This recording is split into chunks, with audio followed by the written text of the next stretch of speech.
Hello friends, welcome my channel Ranu নাড়ু। আজ শুভ নীল ষষ্ঠী, সেই উপলক্ষে আজকে ভাত খাওয়া বন্ধ আমরা মেয়েরা, কিন্তু আজকে আমাদের বাড়িতে টোটালি ভাত বন্ধ। তা আজকে আমি ডালিয়া করে ফেলেছি, সেই ডালিয়া দাদাকে খেতেও দিয়ে দিয়েছি।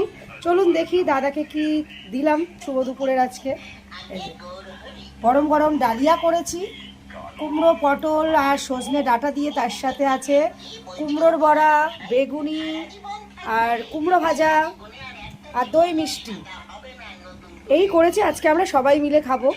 তো শুভ দুপুরে শুভেচ্ছা রইল আর ভালোবাসা অনেক রইল, আমাদের পাশে থাকবেন আর চটপট আপনারাও খেয়ে নিন। আর আমার লোক তো ডালিয়া হয়েছে বলে আর সবুজ হয়েছে না, বলছে দাও দাও তাড়াতাড়ি দাও, অনেকদিন পরে ডালিয়া হয়েছে।